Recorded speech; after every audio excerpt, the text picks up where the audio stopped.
Welcome on in, golf fans. It's your boy Gsluke here with our DFS and betting live stream for this week's Farmers Insurance Open. Gonna get you guys ready for all of your exposure. With any questions that you have down in the live chat, we'll go through a little weather report, some DFS ownership, lineup construction, and then wrap it up at the end with some underdog and some prize picks exposure. I see we already have Dave down there in chat, so cheers to you. Welcome on into the live stream. Let me get a sip of my water and let's go ahead and hop right on in. Which, by the way, I see that you have a question there about a few players, so I'll save that when we get to the DFS section and can make it a little bit more applicable to what we're actually going over. But in terms of the golf course that we have this week, well, we're actually going to have multiple out there in play.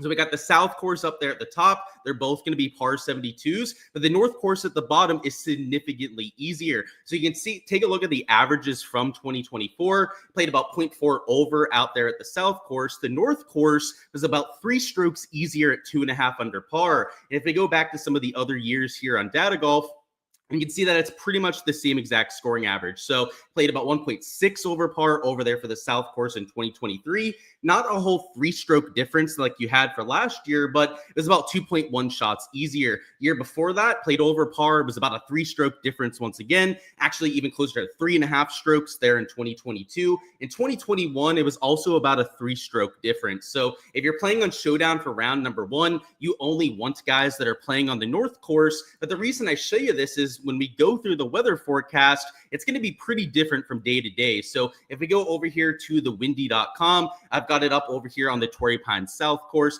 The North course is just right up the road. So we're going to get a good idea for the weather at both of these tracks. And what you'll see if I bring up all 5 or 6 models at the same time is that on Wednesday, over here on the left, for the most part, you'll see low winds, pretty much sub 5 to 7 miles an hour in all of them. And then over here on the right, you have a few that are a little bit more spicy. This ECM is calling for a lot of wind in the morning, a little bit spicier in the Icon model in the afternoon. And then you have models like this Medio Blue and then the HRRR, which is just starting to load in there over there for Thursday. Looks like it's going to be pretty spicy for Friday, for the second round, I should say. Normally it would be Friday out there in the PGA Tour, but in the case of this week, out there on Thursday. So what I'm going to do tomorrow morning, because we have a late lock, is I'm going to wake up and see what this HRRR forecast looks like. When we wake up tomorrow morning, we're going to have most of the day loaded in. So if we see that the entire day is going to be windier, well, conditions are going to be much more difficult over there on Thursday. And just to show you guys some of the differences in the scoring around the South course,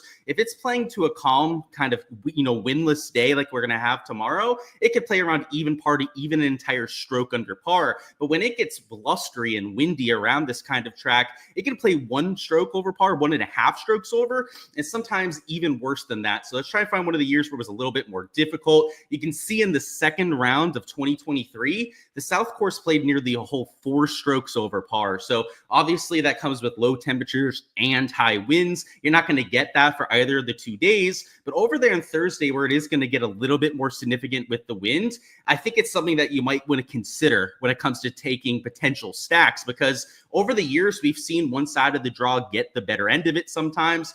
Sometimes it's better to be on the easier course when it's a little bit windier. And we've also had a few years over the past 5 or 6 sample sizes where it's been the exact opposite. So it's kind of hard to get a read on what you want to do when it's windy out there. So what I'm doing over here in my GPP lineups this week, at least when it comes to the weather, is I'm taking 25 lineups, that is, going out there to each side of the wave and stacking all 6 golfers. So out of my 150 lineups, I'm going to have 25 that are only taking guys that are starting on the North course. And then I'm going to have a roll set for 25 lineups that are only giving guys starting out there on the South course. That way in my 150 max, if there happens to be a significant edge between the 2 waves, then I'm going to be able to take advantage of that in a subset of my lineups. That also leaves me with 100 where I'm not really playing a weather edge. And given that I don't think it's anything definitive, and you'll see that if you go through the stats over the years, it's just not something I want to go all in on. So I'm glad to have 2/3 of my lineups that I'm not going out there and stacking with any weather. So I would say that it is a factor. If you guys have any hot takes on how you want to handle it, then by all means, right? If you think that you really want to avoid the South course when it's windy, then I get that. The scoring average has been 4 over par at times. But at the same time, being able to play the easier golf course on the easier day means that you're going to be able to shoot something super low if you take advantage tomorrow. So, the other side of that argument is that you want your guys to take advantage when conditions are ripe. And that would undoubtedly be over there on Wednesday, when those guys would be going to the harder course with the blustery conditions the next day. So I think it's kind of hard to go out there and parse that kind of data. I personally just don't have a huge lean either way. That's why I'm choosing it to play it this way. But if you have any sort of lean on this, then, I would lean into it all that you can. You can make that your edge this week. You can go out there and try and use it to leverage against the rest of the field. And I never think that that's a terrible idea out there in GPPs. So I'm still a little sick here. Sorry if I'm still battling with the cough here a little bit, but we'll make do with what we can. Let me catch up on any questions, and then let's go through some DFS stuff. Have I heard how firm the greens and fairways are playing? I have not, which tells me that they're probably pretty average. The greens here aren't usually that firm for the farmers. US Open, PGA Championship, if you play it around here, they're really going to spice the thing up. But I would say they're probably pretty average if we haven't really heard anything from on site. I've looked at some of the player interviews. I've done all the deep diving that I can from people that are there in person, and I haven't heard anything crazy. So I would assume that they're pretty typical if that's the case. Is this a good course fit for Smalley? You're not sure how long he is off the tee. Very long player, so he checks that box. The issue I have with Smalley is that he's not necessarily a grinder. He's the kind of guy that has a high birdie percentage. I play him at Birdie Fest. I play him in Showdown because of his wide range of outcomes. Not so much when it comes to that format. So, we'll talk about guys like Smalley later on. You need a few of those guys in your GPP player pool. Personally, I'm siding towards guys like a Matthias Schmid for that kind of exposure. But, there's a time and place for it. He's low owned. You're not going to get him at over 5% pretty much any contest. And there's always some utility with that kind of player. You like Homa, and it's early. But when we get there, I would like my thoughts on Keegan Bradley versus Riley for a matchup. So, yeah, remind me of the matchup when we get to the prop side later on. But I agree with you on Homa there. He's really turning a corner with his ball striking stats, and you would have to think that at some point he's going to figure it out, and I think it's a good time for it. So I agree with you there. So let's go through some DFS stuff. I see we have a few questions about DFS, so let me bring up my spreadsheet real quick, which of course, guys, you can find this over there on my Patreon page. That's where I've got all the projections that you're going to see posted here, and everything that's blacked out is of course not blacked out over there for my Patreon members. That includes my entire GPP player pool, which literally has every single player that I'm using in my lineups. Now, I'm not giving you guys the combinations, but I am giving you guys the guys that I'm using out there in my set of 150. So it's not to go out there and tail it. You don't have to 100% tail it. That's not really the idea. It's more so to give you guys the perspective into the types of players that I'm looking at on any given week. So of course, guys, to download this, check out the Patreon page, link in the description of this live stream to go out there and check that out. But what we're really going to focus on here over the next 20 minutes or so after we go through these questions is the ownership tab. And I don't have ownership up for the entire field. I did cut it off at the 8K range again. For all of it, it's on there on the Patreon page for my members. But what we're going to do here from the 8K plus range is go through some of the guys that are super chalky that you're going to have to think twice about before going out there and playing, and then a few spots that you can get some leverage on towards the top. So we'll talk through the game theory, why that matters out there in GPPs, and then where all that ownership is coming in as well. But I know we had a few questions I wanted to go through, so let's start with Dave's question right off the bat. He had a question for DFS between Grazerman and Hubbard or Willie Z and Hostler. I would say that I prefer the second combination just because I'm not a huge Mark Hubbard fan this week. It comes down to skill set. He's not the longest player off the tee, has a very short carry distance. And to those other two players, when you have Willie Z and Will Hostler, they're both bombers and they both putt well on POA. So I prefer the second of the two. I think that Grazerman is a little bit too expensive this week. I think he's a little bit overrated. So yeah, I would go with the second combination. Now, obviously, the first one could go out there and hit, but that's the way that I lean at the very least.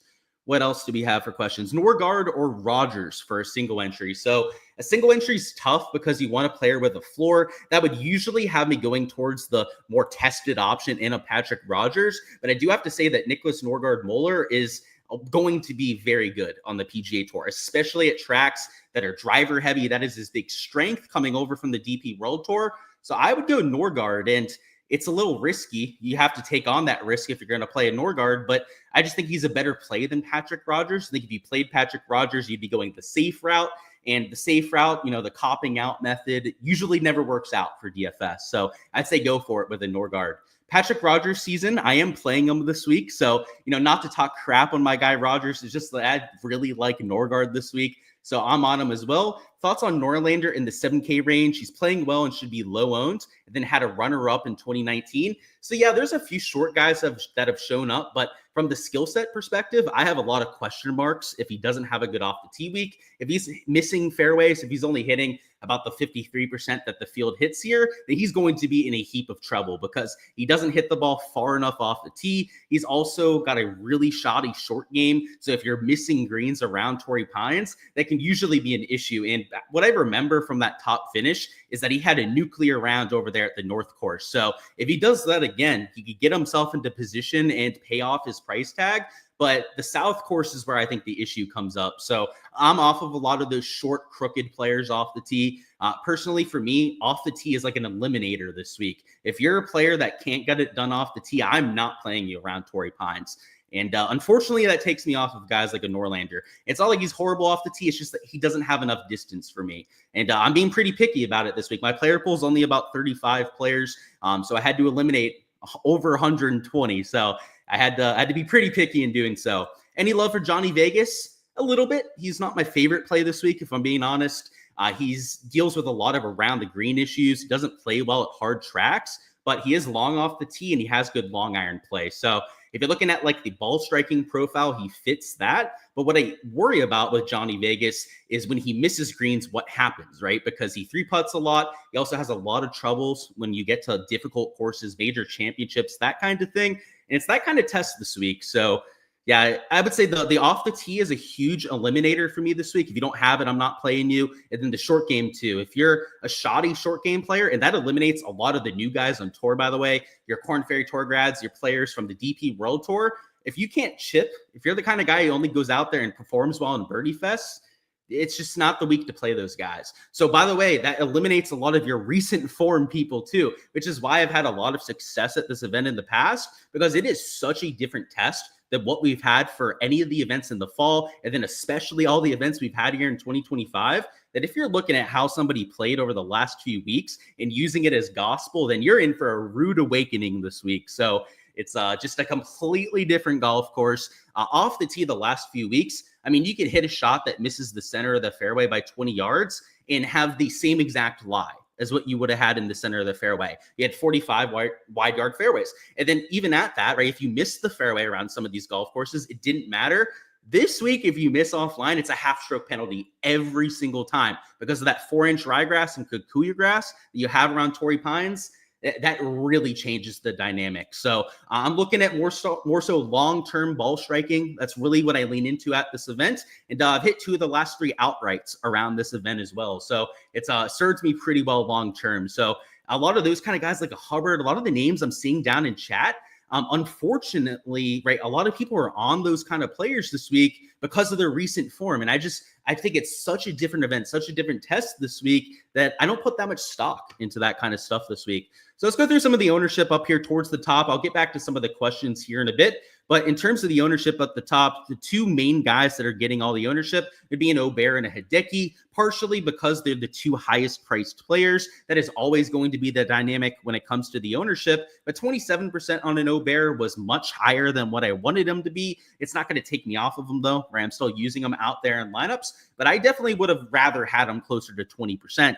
At 27%, he's getting towards that donkey chalk range. And if you're going to use somebody like Obear, you're going to need to offset that with 1, maybe even 2 players towards the middle to bottom end of the pricing. So, it's not who you play, it's how you play them out there in lineups. If you go out there and you have some guys towards the top with some ownership, well, you just need to go out there and account for that, right? A little bit further down the line. So, I have plenty of leverage plays out there in my player pool. So it's not the end of the world taking somebody at 27%, which you can say about the entire top end of the board. So it's not just guys like, Bear, Hideki that are over 25%, but pretty much everyone $9,500 plus, I guess, is going to be over 15%. In fact, over 17% ownership on all those different players, which was surprising to me. I thought more people were going to get to a Will Zalatoris. You can see I have him there at just 19.5%. On Monday, I thought he might be like 25 to 30% owned. And I think it's some like big dollar contest, some of your single entries, he'll probably be at least 25% owned tomorrow. But out there for main slate, he's only going to be about 20% owned. I would argue that the chalk isn't chalky enough on a slate like this. So if you have a few guys towards the top end of the board, my apologies there, still dealing with the cough. But as I was saying, if you have some guys towards the top end of the board that, are a little bit chalky, like an Obear, maybe a Sunjay Im, Will Zalatoris down here at 19.5%. Don't feel like you have to go out there and fade them. There's pretty much everyone up there is getting ownership. The quote-unquote low-owned guy up here in the 9K range would be a Keegan Bradley. The low-owned 10K range guy, there with Tony Finau at 17.6%. You're not going to have that much leverage opportunity on those sort of players. So, if you're going to really start to get different with your game theory, I think the range where you can start to do so is down here in the 8K range, and then the 6 and 7K range. There's just gold mines all over the place if you're looking for leverage. So down here in this 8K range, where we're focusing on the ownership, the one piece of chalk would be a Pendrith at nearly 20%, which isn't that same level of ownership as you had there in the 9K range, but comparatively, he is much chalkier than you have towards the top end of the board. And the reason you say that is the guys around him are closer to like 11 to 12% in a lot of cases. Like a Luke Clanton with a decent skill set fit is only about 11.7%. Kitayama, 12.6%. You got Shane Lowry, guys like Sahith Theegala, who's a core play for me.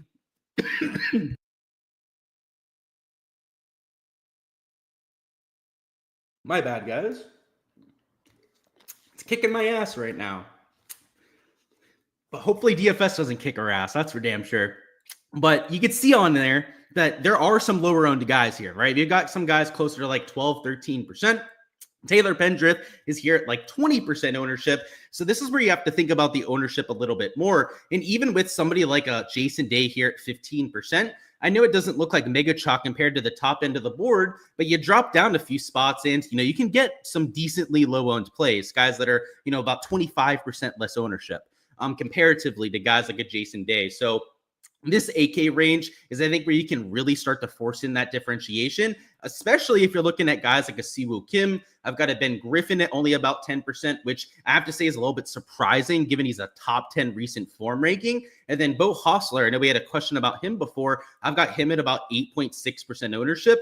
If you're going to get different, like you've got plenty of options on this kind of slate. So if you're taking some guys towards the top that are maybe a little bit chalkier than what you're used to seeing, I wouldn't freak out about it this week. It's not the kind of slate where you have to get different up there towards the top. And I think that's the ownership dynamic that you guys should consider out there for this week. Now, down here in the 7K range, we've got some mega chalk, some guys that are close to like 10 to 12% that you're going to probably want to avoid in lineups. But you've also got a lot of guys here in the 7K range that are going to be super low owned. Like, for example, Thurston Lawrence, one of my value plays, I've got it only 2.9%. A Bramlett's like 5.6%. Like even 8.1% here on a Thor Bjornsson is a little bit higher than I would really like down here in the 7K range. But you've got enough guys down here that are like 2 to 3% that I'm going to be able to offset any of that chalk that you need to. So I'll bring up the ownership here one more time, check on any of those questions. And then we're going to move a little bit further down the board with some value plays that I wasn't able to talk up on the live stream on Monday, but that we'll do here now. So I think we left off with this question. Where are we at? Someone has to ask, is Aberg priced too high? I wouldn't say so, right? He's your favorite. He's like only 10 to 1 to go out there and win. And when you have guys that are like 10 to 1 to win, they're usually over 10K. So I wouldn't say so. He's done enough to prove it to me. Griffin or Hostler? I'd go Hostler, but I think it's close. The only reason I say that's because of the POA putting numbers. One of my thoughts on Shane Lowry on this course. That's a tough one for me because I think there's some upside there. I like him at harder golf courses, but the off the tee play has to be on point for him to have any chance this week because he doesn't have a crazy carry distance. He's more of that low ball hitter that hits a lot of fairways. He's also not the strongest guy. I know he's a bigger dude, but He has a very slow swing speed compared to his weight. A lot of the bigger dudes, myself included, swing with a little bit of tempo out there, right? Kind of throw your body weight around to hit the ball a little bit further. I don't love him at courses with deep rough for that reason. Main reason for that is you want those athletic guys that are strong as all hell out there, right? The guys that can extract it like a Brooks Koepka, Bryson DeChambeau, Rory McIlroy in a perfect world. And he's kind of the exact opposite of that. On the other hand, though, if he hits a bunch of fairways, which he is a very accurate driver of the golf ball, he's great from that point in. From the fairway in, he's one of the best plays that we have in the entire field. So I would say that I'm very conflicted on him. I think he's more of a GPP play, the kind of guy that you use in large field contests just in case he has a really good week. But single entries, cash, I'm probably staying away from him because his floor this week's a missed cut. If he's missing fairways, he's missing the cut. There's pretty much no other way around that. But if he's hitting fairways, top 5 or even winning upside, I'd say, on a Shane Lowry. So he's a little bit polarizing for me. I'm only using him in GPPs. Not going to answer questions on whether a guy's in my player pool because there's a way to answer that, Ryan, right? You can go out there and join the Patreon page. I will say that he's a good course fit, though. I agree with that. Jamari says, we're definitely wondering if he has found his game. Yeah, so what I'll say about the Taylor Moore thing, and I guess I'll just answer it. Ryan, you're going to have to check out the sheet for anyone else, though, okay? Yeah, I am playing Taylor Moore this week because he had no bogeys last week until the final round. He had extremely clean golf. And what I know about Taylor Moore is that never happens. Now, it was a birdie fest. It was the Amex, an event where you get to close to 30 under par. So you have to add that asterisk on it. But to go 54 holes, and I think it was like 60-something holes, he went without a bogey last week. It might have even been all 72. I'm not sure if he even made one on Sunday. I wasn't tracking it that closely. I really didn't care. But Taylor Moore is the kind of guy that he never does that. He is so a sprayer off the tee, horrible short game player. But if you do that for over 60 holes, you clearly had your shit together, right? You weren't hitting the balls into the hazards. Your short game was making up for any mistakes that you had out there. So yeah, I'm using him this week because of that. That fact alone got me onto him this week because I'm saying, hey, if Taylor Moore is not making bogeys, that means he's playing pretty well. He's long off the tee, like you were saying there, Ryan. And I think he found something, like Jamari was saying as well. 1 to 10, how do I feel about McNeely? It's a good question. 6.5, Fred. I think that he's a really good player. That's really driving all of that 6.5. But the course fits about a 5 out of 10. Thoughts on Kevin Roy? I have 0 thoughts on him. Honestly, haven't given him a thought at all this week. Maybe it's a mistake from my end, but he's never really somebody that's standing out in my process. He's, a very small sample size popper, not the kind of guy that we see a lot on the PGA Tour. But yeah, I'm not playing him. Aberg definitely starts on the North Course too. He does. I think he's going to have a good day, or at least hopefully. Do I like Robbie Shelton coming off the hot week? The hot week, I'm not sure where he played. Maybe he played on the Corn Ferry Tour or something and had a hot week. No, I'm not playing him. Philly says, hey, Luke, what are my thoughts on a $7,200 Gary Woodland? So let's go down here to Gary. What I'll say about Gary is that he's a good course fit. He's playing some pretty solid golf. You can see over here, he's gaining about 0.6 strokes per round over his last 12 measured rounds. So I'll say that this is a good spot for him. Unfortunately, his form the last year has fallen off from his prior standards. So you're getting a lower tier guy, probably at best, probably a top 10 finish. I just don't see him getting into contention very often here in 2025. And that's coming from somebody that, comes from right around where he lives. So I love Gary Woodland to death. I'm using him in some lineups this week. I will give you that. But I don't know. Like, he's an okay play. Like, I'm using him in KC top 10s. Like, he's probably going to top 10 this year, 5 times out of his 25, 30 starts. So he's got a decent hit rate if you can get them up there into that top 10. But there's a lot of risk involved. He's going to have a lot more not top 10s and a lot more missed cuts than optimal performances, that's for sure.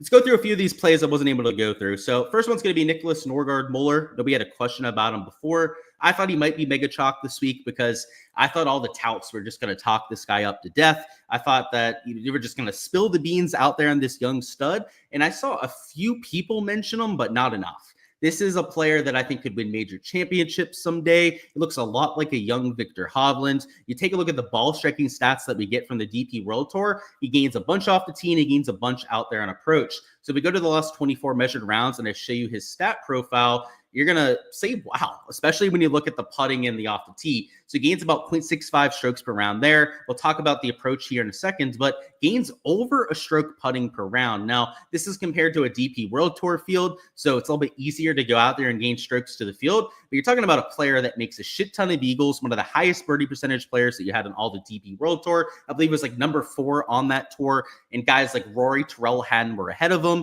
and they only played a handful of events of the entire year. Of guys that actually played the entire year on the DP World Tour, I believe he was number 2 on the entire tour that you have on that side. So obviously a high birdie percentage player, super long off the tee, and I'm talking 330-yard carry. I'm not talking like long like a Steven Jaeger. Like Steven Jaeger's longer than your PGA Tour average.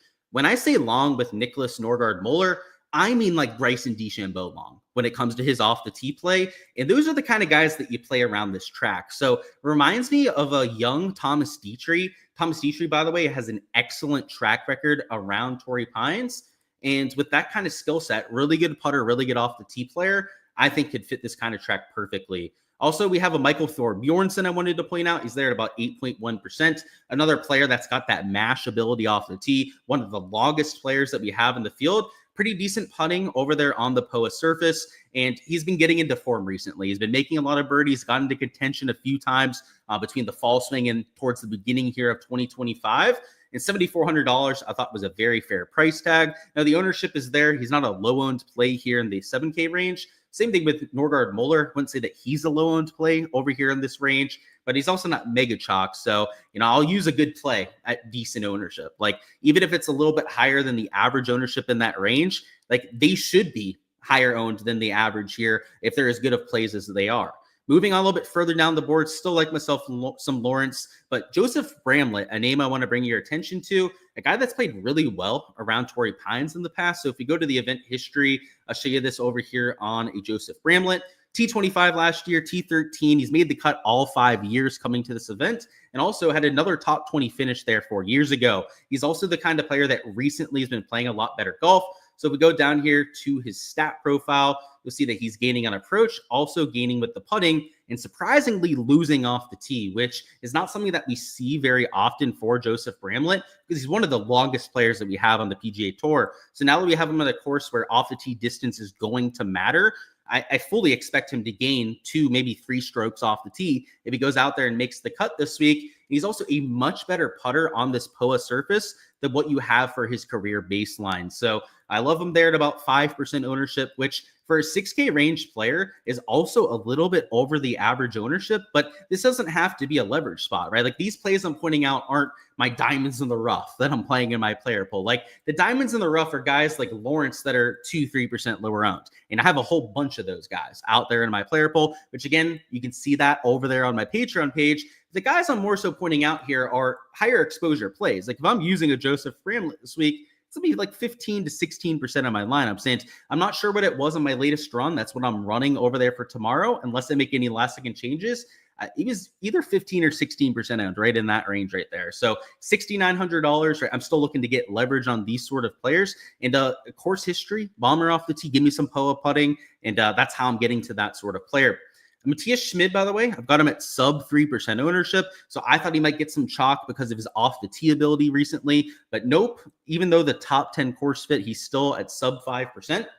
And the last play I want to point out is Alejandro Tosti at $6,400. He's the cheapest player that I'm getting to in my player pool, and he is an example of one of those diamonds in the rough. And what I'm looking for in a player that is super low owned is the right skill set for this kind of golf course, because you're not going to find somebody that's a bomber off the tee and that's in form at low ownership. That's just not going to happen this week. People are getting more educated when it comes to playing PGA DFS, what kind of stats correlate to success at any of these given golf courses. And down low, if you're in form and you're hitting the ball a long way, you're going to be like 5% owned. In the 7K range, probably like 10% owned at the very least. So somebody like Toasty, not the best form. You can see that over there. He's number 85 in terms of the recent form ranking, but has the exact kind of skill set that we want around here. The third highest ball speed player of anyone in the field, an extremely long player when it comes to his carry distance. On POA for his career, he's a little bit better than most of his other surfaces.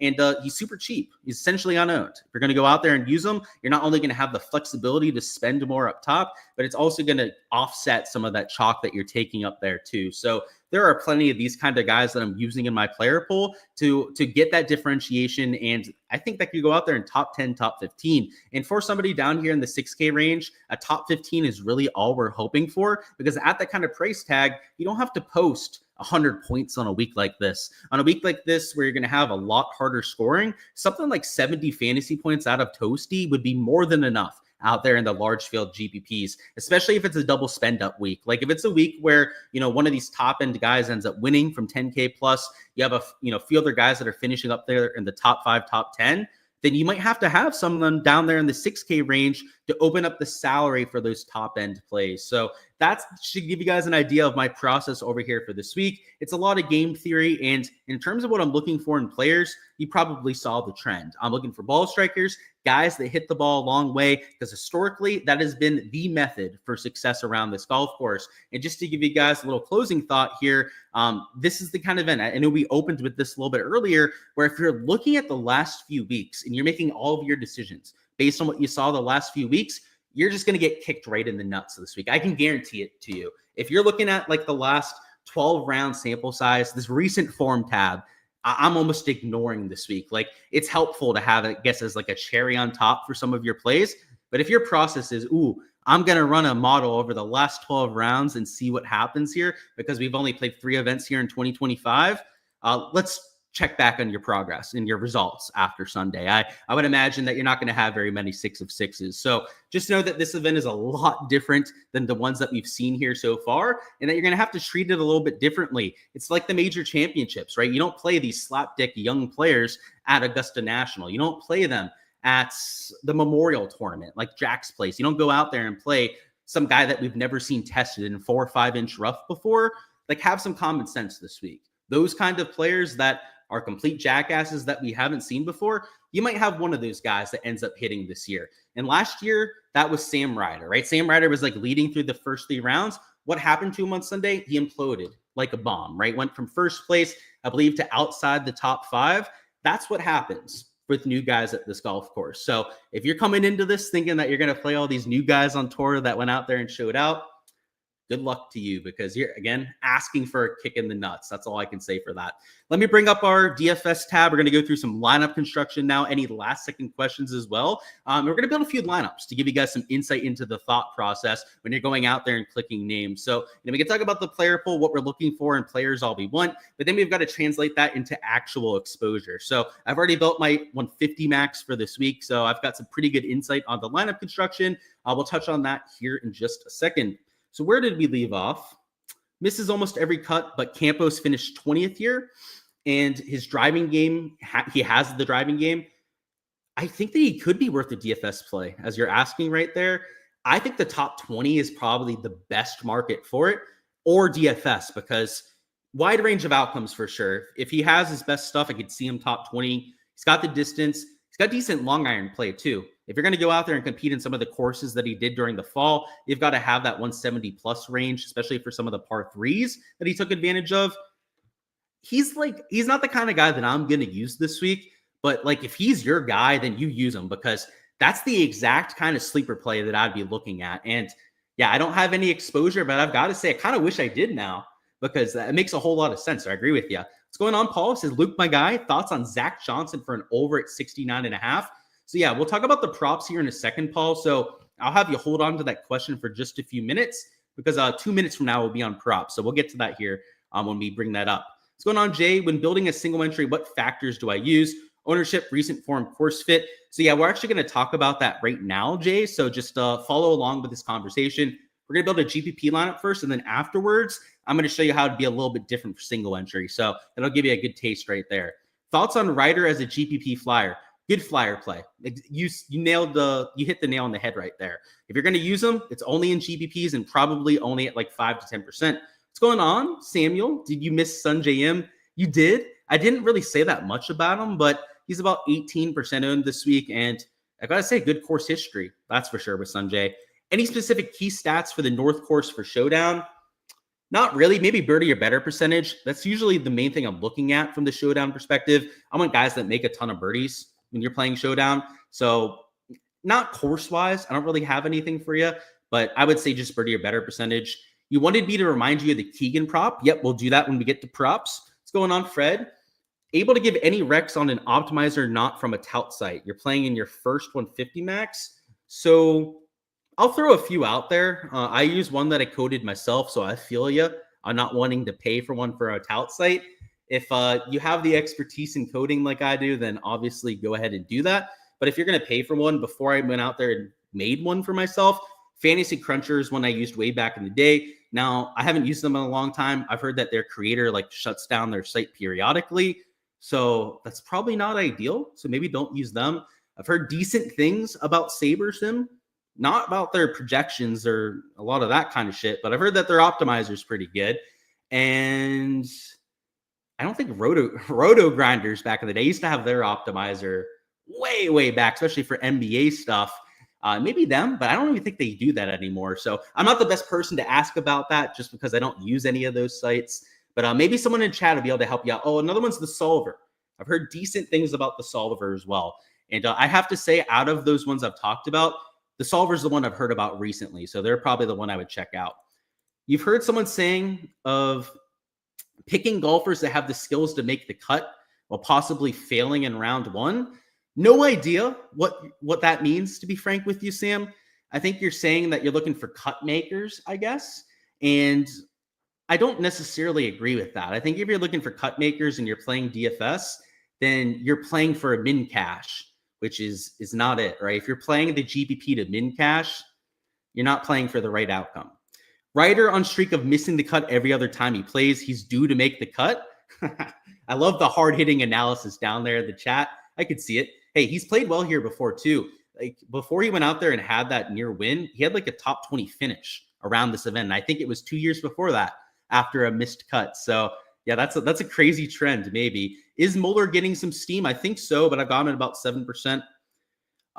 We're not going to put people in chat advertising. You're going to get banned if you do that. So don't be that guy down there in chat.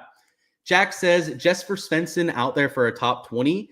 And by the way, just to get back to that comment, I'll get to your question here with Jack. If you saw the comment, especially not for a site that is complete slapdicks like them, like I'd be okay if it was a site like I'd be okay with having on my channel, not them. We'll just say that right there, not them.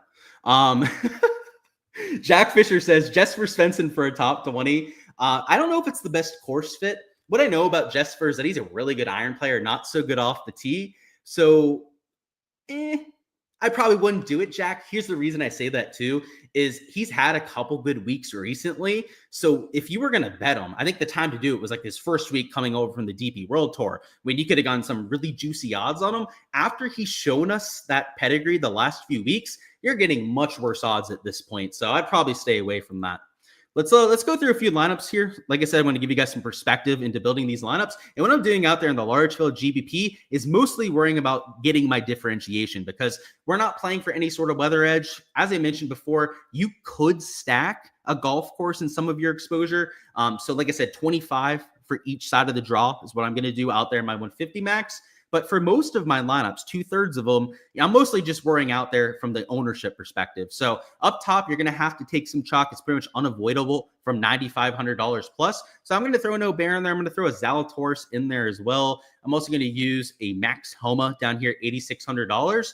And when you have a 27% owned guy, a 20% owned guy, and then somebody down here in like that 12 to 15% range, like we have there with a Max Homa, you would think that this is way too chalky to start. But like, what are you going to do out there in the large field GBP? Like your 9, 10K guys are going to cost you money. There's no way around that. There's no one there that's sub 15% ownership. And then down here in the 8K range, like I guess we could get off of a Max Homa if we wanted to, but you don't have to. Like hell, even if you wanted to play a Taylor Pendrith here, and now this would get really chalky over here with these first 3 players. I know it looks like a death sentence when it comes to the ownership, but it's not. You have enough guys down towards the bottom to offset this kind of ownership. So just to give you guys an idea of that, like If we went down here into the 6K range and tried to find somebody to save some salary, like you throw in a Nick Hardy, who he's not a sexy play by any means, but he's going to be sub 5%, hits the ball a long way. Like I've seen some crazier things over here at Torrey Pines before. You throw in a sub 2%er down here in the 6K range, it doesn't offset all of that chalk quite yet, but you add in one, maybe two more pivot plays, and you're pretty much right there. So that's throwing in Eric Van Rooyen, one of the longest players in terms of carry distance that we have in this entire field. $6,900, also going to be sub 5%. And then for our last man in here, in the large field GPP, I might not take a Thor Bjornsson if I'm starting with like an Aberg, a Zalatoris, then a Pendrith.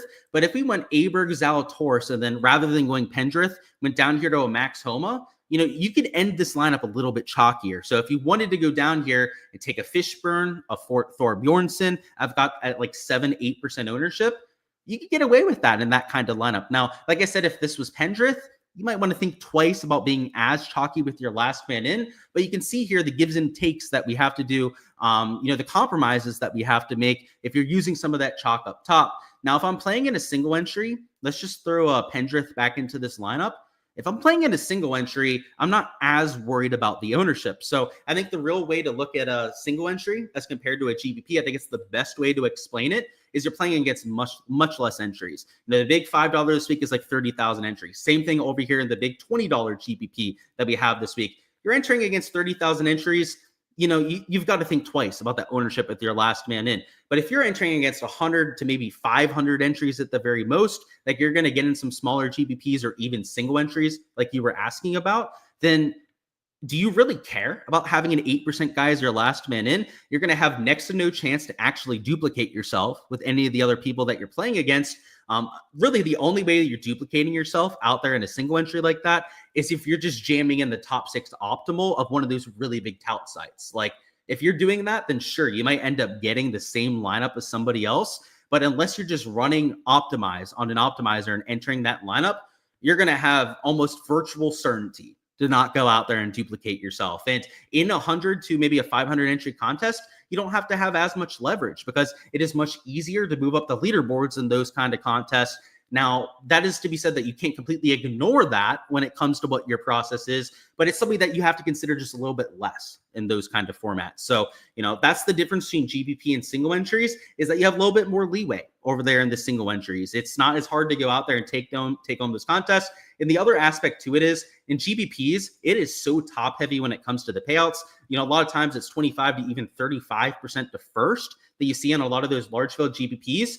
Winning first place means a lot more in those kind of contests. So getting different, having leverage towards the rest of the field is even more useful than in single entries where the top 5 payouts are usually a lot flatter. And when you have those flatter payouts, like you have in pretty much every contest but those large field GPPs, then having that top 5, top 10 finish means a whole lot more, which is kind of something you want to play for, right? Like you're okay playing for like 5th to 10th place if you're in that kind of format. So it just kind of changes your perspective. It kind of changes your goal in mind for your lineup, depending on the contest that you're going out there and entering. And, cash is the opposite end of that spectrum, where cash, you're pretty much completely ignoring ownership and going out there and entering the lineup when you hit optimize. So what I do for a lot of my cash lineups is I import my projections into my optimizer. I run the first like 20 lineups or so out there in my optimizer, and then I hand pick one of them. So I'm not usually going to pick the exact top lineup. I'll try and make sure that it has, maybe 2 or 3 of my core / value plays out there mixed in. And that's the lineup that I end up taking over there for my cash lineup for any given week. So it's just a different kind of thought process that goes into all those different contests. So let's see what's going on with any last second questions, then move on to props. Will Aaron Rye be chalky? I would say no. I've got him at sub 15%. So yeah, that's far from chalk down there in the 8K range. Let's go through some prop stuff now. If you guys were just here for DFS, go ahead and smash that like button on your way out of here. Also, subscribe to the channel so you don't miss any of the content to come. We're going to have showdown streams, also prop live streams throughout the weekend, so you won't want to miss any of that content to come. But we still got some prop stuff to cover here on the stream, which, by the way, I did do another blog this week over there on Bet the Number. So I want to bring that up real quickly in case you guys haven't already seen that. So bear with me here one second, because I'm going to throw a link down in the chat. And on here, you guys can get a lot of the prop stuff that we're about to talk about for free. for round one every single week. So we're still going to touch on these when we do these live streams. I'll go ahead and copy this up here and throw it into the live stream chat so you guys have access to that. I meant to throw that in the description, but forgot to get to it out there before we went live. But you can see on here on this blog that I give you guys like all the details for the golf course. And, you know, some of this is just tournament detail shit. Like, I don't know, if you already know all that, just skip it. The real nitty gritty is when you get down here to the stats. So you have all the stat averages for any given event, all of it broken down for the props, like we're about to go through here in a second over there on the other tab. But what you'll see over here is that you not only see my modeling for any given week, but the weather out there for round one, and then also a free play. And unfortunately, the free play already got bumped. This prop over here with Tony Finau is already at 4 on Underdog and Prize Picks, and Luke Clan's already at 69 strokes on Underdog and Prize Picks. So the reason I point this out, the reason I throw this down into the chat is you guys can sign up for alerts over there on the Bet the Number blog, so you can actually catch them when I post them, because enough people are reading these now. Enough people have conned on to the free, and this is a free piece of content, right? It's not like you have to pay for this. This is completely free every single week over here on the Bet the Number site. Enough people have caught on to it that the props are starting to bump rather quickly. So the reason I throw that in there so that you guys can catch it before any of that shit happens. Let's talk through the stat averages. So we've got 2 courses in play, which is, it's going to be really important to keep track of because one of them plays over par and one of them last year played nearly 3 strokes easier. And you can see it's not just the stroke average that was different, but the birdie average is about 1.25 higher per round over there at the North Course. And the bogey average is also significantly lower over there at the North Course. So, you know, for going out there and taking positive stance plays, it would be a lot easier to want to do that over there at the North Course, but they adjusted for that with the pricing, right? These sites aren't completely brain dead when it comes to their pricing. Like, they know how to go out there and account for the course that they're playing on. Last weekend, Underdog's Linesmaker was drunk on Saturday night, something like that. I don't know. Maybe they just had the B team in or something going out there and doing projections, because that Linesmaker, at least on that night, did not get some of the players' courses right and had projections up that were just wild out there for round number 3. But that usually doesn't happen. And I guess I forgot to bring up Underdog and Prize Picks. So just give me 1 second while I go ahead and do so. And you'll see the pricing is pretty spot on. They have a big delineation between the 2 golf courses. The guys that are playing the South Course are at like 72 to 71 strokes. The other golf course, they've got them at 68 to 69 strokes out there for projection. So there's a big gap between the 2 golf courses. But depending on what course you're looking at, there's actually some different leans that I was going out there and taking. So let's go through a few of those here on the live stream. So the one we're going to do here for this is over here on Prize Picks, where it's going to be an over on Mark Hubbard strokes. And then I think the other one, that's right, Eric Cole over on birdies that we took here on Prize Picks. I was trying to think of what the pairing was on Prize Picks that we took, and it ended up being these 2 props that I took. So it was Mark Hubbard over 71.5, which, by the way, if we're taking a look at the sportsbook odds, we don't have an exact line for comparison. But what you'll see here with Steven Yeager is minus 150 for the over. So somebody like Mark Hubbard, who's a lower tier player, I don't want to say like a bottom tier player, but a little bit of a lower talent level than somebody like a Steven Yeager. Yeager, of course, right, winner over the last year, a lot more top 5, top 10 finishes. And Mark Hubbard's not the longest player off the tee. I just don't think he's the best course fit around at Torrey Pines. So an even par round or worse would be a hit over here for Mark Hubbard. And if somebody like Steven Yeager would be minus 150 for the over, I would argue that Mark Hubbard should be even better value in that direction. And that was on the South Course, so he's playing the harder of the 2, obviously. And then over here with Eric Cole, we have him playing the easier of the 2 courses. So, you know, it's kind of like taking both sides of the coin between these 2 different spots. And what you'll see over here is that on the North Course, that the birdie average was at 4.56 per round. So significantly higher than what you have in the South Course. And Eric Cole, over his last 32 measured rounds, is a top 25 birdie maker in this field. And if you take a look at the last 16 measured rounds, to zoom in a little bit, about half the sample size, he's a top 10 birdie maker out of everyone playing in this field. So, you know, if the average is going to be about 4.5 per round, just to show you the conditions over there for Wednesday, it looks absolutely ideal. By the way, that means that the South Course is still going to play about even par.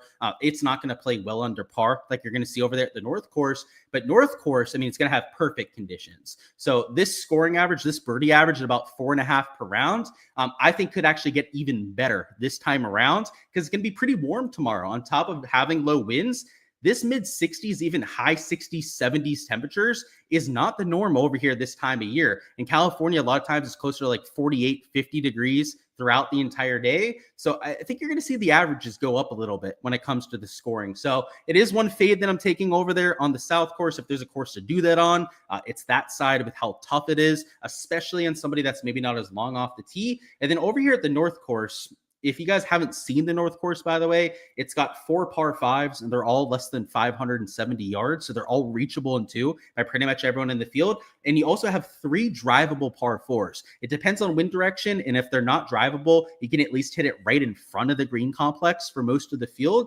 That's why like an over at 4.5 birdies is not a big deal compared to the other golf course. Like other golf course, birdie average is only about 3.27 per round. It's a much, much harder ordeal to go out there and get to 5+ birdies. So that was the slip that I took over there on the prize pick side. On underdog, I think everything may have bumped that I've taken. So let me go through and just make sure, I guess.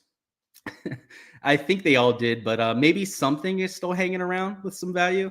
As of right now, yeah, everything's bumped that I've taken, which unfortunate. Like I said, that's why I want to give you guys access to that article so you guys can try and catch stuff before any of that stuff happens. They do have the Eric Cole prop available over there. Same thing with the Mark Hubbard. So I guess if you wanted to take these two over here, you could get them for a slightly better payout. So they didn't have these up when I ended up taking that slip before. Over there on Prize Picks, they just didn't have these projections posted on Underdog. But yeah, everything else I've taken has already moved over there on the Underdog side. So that'll be it for the free slip that we do here in the live stream. Now let's go over any last second betting questions. And if not, and we do have a few questions down in chat I wanted to go through.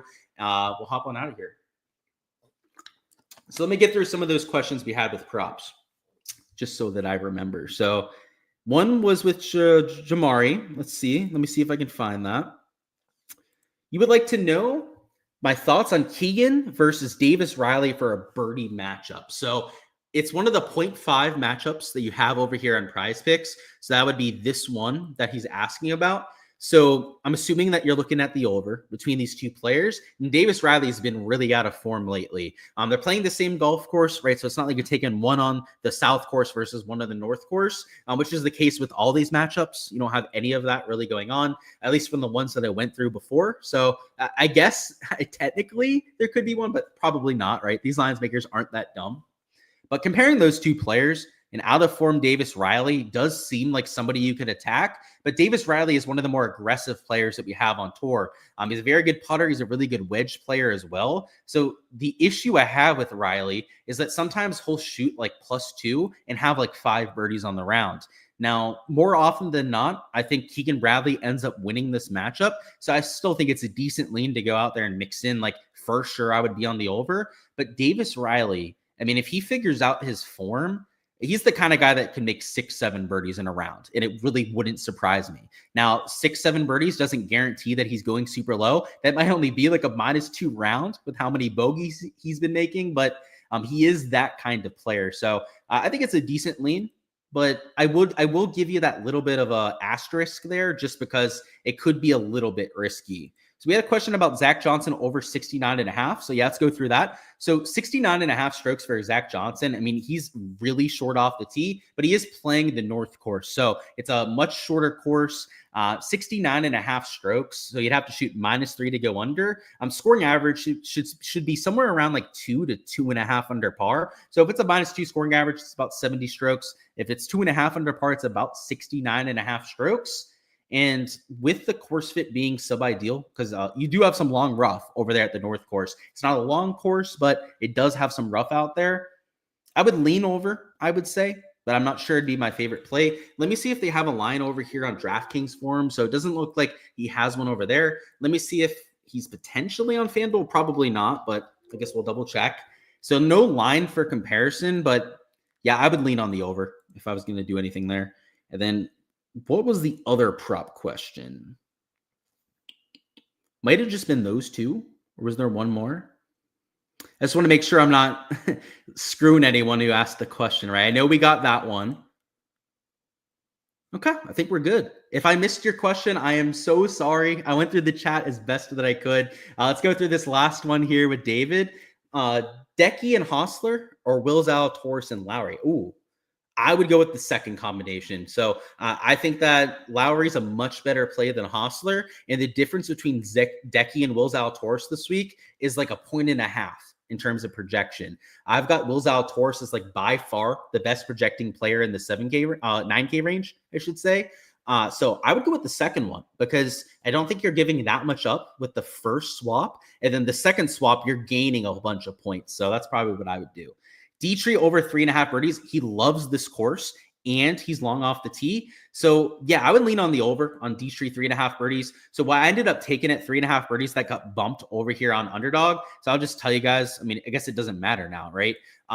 Was Tony Finau 3.5 birdies, right? So like I preferred taking an elite guy like Tony Finau that had the elite course history too. But yeah, Thomas Gicci is a good putter. He also has a really good track record around here. So why not? And hail to Pitt down there. I love it. Yeah, dude. It's been a while since I've heard that. And dude, this summer when I'm going back out there to Oakmont in the US Open, I'm going to be staying in out there in Oakland over there at Pitt. So it'll be a lot of fun to be back with my people there. Get to see some of my places that I frequented over there in college.